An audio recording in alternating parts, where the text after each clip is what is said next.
उद्धव ठाकरे बोलतात, थेट जाऊया। संख्या जवळपास 140 कोटी आहे, बरोबर ना? म्हणजे 80 कोटी म्हणजे अर्ध्याहून जास्त।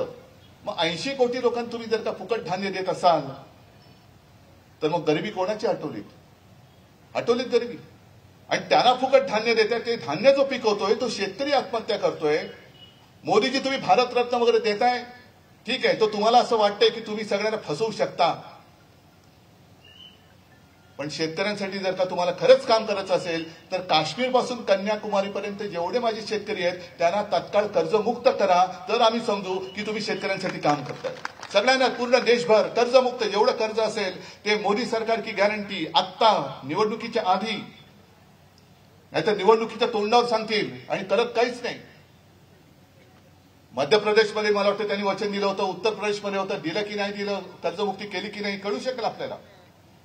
पण महाराष्ट्रामध्ये हे जर उद्धव ठाकरे करून दाखवत असेल तर देशाचे पंतप्रधान विश्वगुरु 10 वर्ष तिकडे सत्तेवरती बसल्यानंतर संपूर्ण देशातल्या शेतकऱ्यांची तुम्ही एकदा तरी कर्जमुक्ती येत्या पहिल्या महिनाभरात करा आणि त्याच्यानंतर निवडणुका जाहीर करा, करून दाखवा चला।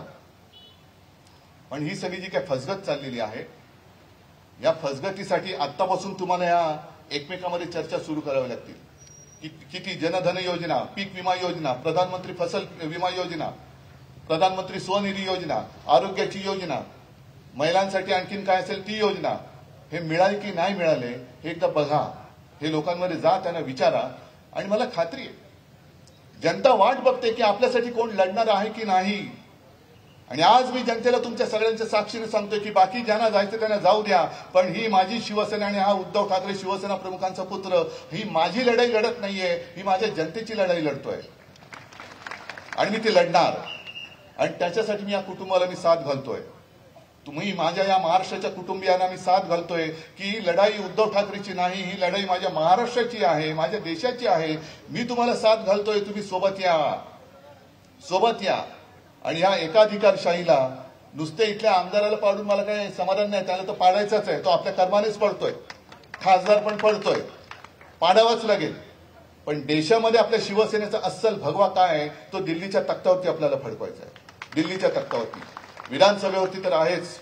आणि मला खात्री आहे या संभाजीनगर जिल्हा ज्याचं नामकरण मी अभिमानाने सांगेन की मी केलं, छत्रपती संभाजी महाराज या जिल्ह्याचं नामकरण मी केलं।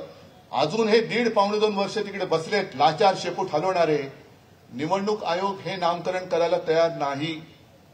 त्यांनी ना धाराशिवचं नामकरण स्वीकारलंय, ना आपल्या छत्रपती संभाजी महाराज जिल्ह्याचं नाव ते स्वीकारायला तयार नाहीत। ह्या लोकसभा मतदारसंघाचं नाव निवडणूक आयोग बदलायला तयार नाहीये।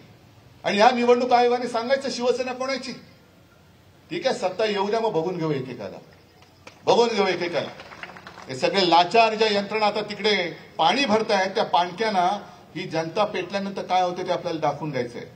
आणि म्हणून मला खात्री आहे की एवढ्या उन्हामध्ये सुद्धा तुम्हाला माहिती आहे माझ्याकडे काही नाही, तरी सुद्धा तुम्ही माझ्यासोबत यायला तयार आहात हे दाखवण्यासाठी इकडे आलात। तुम्हाला खरंच मनापासून धन्यवाद देतो।